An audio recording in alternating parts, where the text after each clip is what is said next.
आज पनि हामी तपाईहरु समक्ष एउटा नयाँ इन्फर्मेटिभ भिडियो लिएर उपस्थित भइसकेको छु। आज हामी कनेक्ट आईपीएस को विषयमा जान्ने छौं। धेरैलाई थाहा हुन सक्छ, धेरैलाई थाहा नहुन पनि सक्छ। नहुनेहरुको लागि यो भिडियो एकदमै लाभदायक हुन सक्छ भन्ने मैले आशा राखेको छु। हामीले कनेक्ट आईपीएस बाट सजिलै लार्ज अमाउन्ट ट्रान्ज्याक्सन सजिलै गर्न सक्छौं, तर लार्ज अमाउन्ट ट्रान्ज्याक्सन मोबाइलबाट गर्न सक्दैनौं। लार्ज अमाउन्ट ट्रान्सफरको लागि बैंक गइरहनु आवश्यक छैन। हामीले घरमै बसेर समयको बचत गर्दै आफैले ट्रान्सफर गर्न सक्छौं।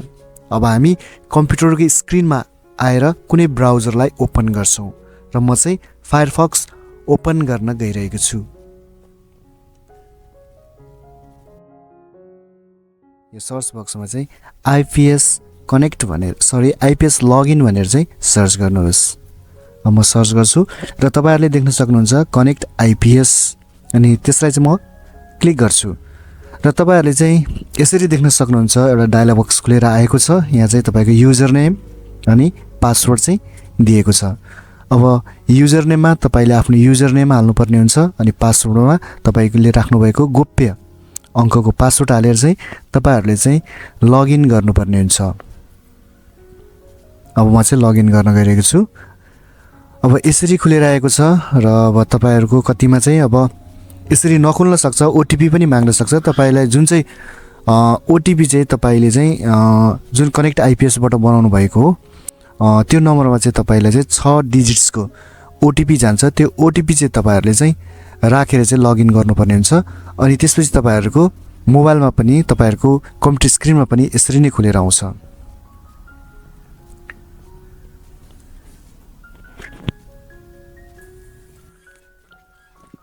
तपाईहरुले यहाँबाट अरु बैंकले पनि लिंक गर्न सक्नुहुन्छ, जुन चाहिँ लिंक अकाउन्टमा गएर। तर आज म तपाईहरुलाई त्यो बारे सिकाउन गइरहेको छैन। आज तपाईहरुलाई जस्ट ट्रान्सफर कसरी गर्ने भन्ने विषय मात्र आज सिकाउन गइरहेको छु। त्यसको लागि तपाईहरु चाहिँ ट्रान्सफर 2 मा जानुपर्ने हुन्छ। तपाईहरु ट्रान्सफर 2 मा जानुहोस्। सक्नु भइसकेपछि बैंक अकाउन्टमा जानुहोस् र यसरी सेन्डर डिटेल्सहरु देखाउँछ अनि तल बेनिफिसियरी डिटेल्स, जुन चाहिँ अब तपाईले जो व्यक्तिले पठाउनु भएको तपाईको डिटेल्स माग्छ अनि जुन चाहिँ जो व्यक्तिले अब पाउने हो त्यस व्यक्तिको चाहिँ तपाईले चाहिँ बेनिफिसियरी डिटेल्समा चाहिँ त्यस व्यक्तिको चाहिँ डिटेल्स हाल्नुपर्ने हुन्छ। अब म चाहिँ यहाँ मेरो ट्रान्ज्याक्सन अमाउन्ट हाल्न गइरहेको छु। कारोबार अमाउन्ट 1 लाख मैले यहाँ हाले। अब म बेनिफिसियरी डिटेल्समा जान्छु र जस व्यक्तिलाई पठाउनु पर्ने हो उहाँका डिटेल्सहरु चाहिँ म चाहिँ यहाँ चाहिँ हाल्न गइरहेको छु।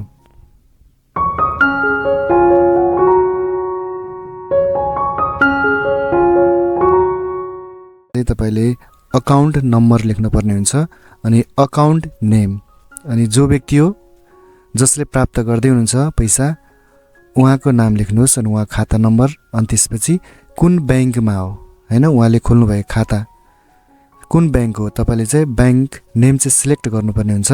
अनि त्यसपछि तपाईले ट्रान्ज्याक्सन डिटेल्स हालेर चाहिँ तपाईहरुले चाहिँ ट्रान्सफर गर्नुपर्ने हुन्छ।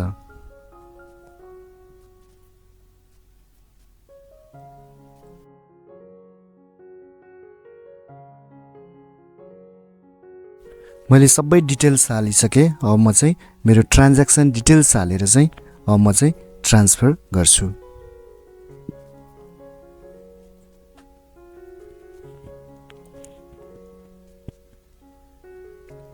तपाईहरुले एकचोटी राम्रोसँग चेक गर्नुहोस् अनि ट्रान्सफर गर्नुहोस्। अब तपाईले ट्रान्सफर गरिसक्नु भइसकेपछि अब तपाईले चाहिँ कन्फर्म पेमेन्ट भनेर देखाउँछ, कन्फर्म गर्नु पर्यो।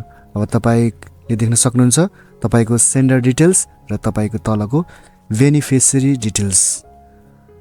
अब यहाँ जसले पाउनु पर्ने हो उहाँको सबै डिटेल्सहरु चाहिँ तपाईले चाहिँ राम्रोसँग चेक गरेर चाहिँ तपाईहरुले चाहिँ मेक पेमेन्ट गर्न सक्नुहुन्छ। तपाईहरुले चाहिँ यहाँ देख्न सक्नुहुन्छ राष्ट्रिय वाणिज्य बैंक लिमिटेड अनि अकाउन्ट नेम पनि छ अनि अकाउन्ट नम्बर अनि क्रेडिटर बैंक अनि रेफरेन्स आईडी ट्रान्ज्याक्सन डिटेल्स अनि यता तपाईको ट्रान्ज्याक्सन गरेको डेट र टाइम पनि देखाइएको छ अनि ट्रान्ज्याक्सन अमाउन्ट 1 लाख अनि यहाँ तपाईको चार्ज लाग्ने रहेछ अनि चार्ज अमाउन्ट चाहिँ तपाईको 9.04 अनि टोटल अमाउन्ट चाहिँ 1,09.04 हुने रहेछ।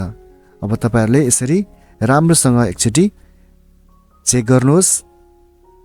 सबै कुरा चाहिँ अब ठीक छ भनिसकेपछि तपाई चाहिँ कन्फर्म भएर चाहिँ मेक पेमेन्टलाई चाहिँ क्लिक गर्नुहोस्। यसरी आएको छ भेरिफाइड ट्रान्ज्याक्सन पासवर्ड भनेर। अब तपाईले चाहिँ ट्रान्ज्याक्सन पासवर्ड हाल्नुहोस्। अब ट्रान्ज्याक्सन पासवर्ड हालेर चाहिँ तपाईले चाहिँ कन्टिन्यू गर्नुहोस्। अब यसरी तपाईको ट्रान्ज्याक्सन पासवर्ड भेरिफाइड गर्नको लागि चाहिँ तपाईको मोबाइलमा जुन नम्बरबाट तपाईले आइपीएस कनेक्ट आइपीएस लिनु भएको त्यो नम्बरमा चाहिँ तपाईको 6 डिजिट्सको ओटीपी जान्छ र त्यो ओटीपी चाहिँ तपाईले चाहिँ यसमा भरेर भेरिफाई गर्नुपर्ने हुन्छ।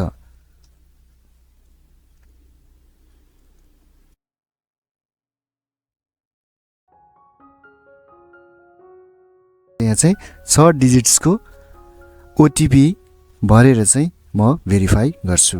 तपाईहरु पनि यस्तै गर्नुहोस्।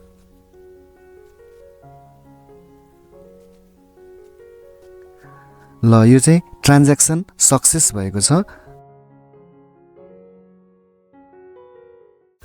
यसरी नै तपाईहरुले यो मेथडलाई अपनाएर तपाईहरुले लार्ज अमाउन्ट सजिलै एक खाताबाट अर्को खातामा ट्रान्सफर गर्न सक्नुहुन्छ। तपाईहरुलाई कस्तो लाग्यो आजको यो इन्फर्मेटिभ भिडियो? पक्कै पनि मन पर्यो होला भन्ने कुरा म विश्वस्त छु। तपाईहरुले कमेन्ट गरिदिनु होला अनि लाइक, शेयर, सब्स्क्राइब सबै गरिदिनु होला ताकि तपाईहरुको सपोर्ट र मायाले अझ हामीलाई अन्य भिडियो बनाउन थप प्रोत्साहन मिल्नेछ भन्दै thank you for watching the video.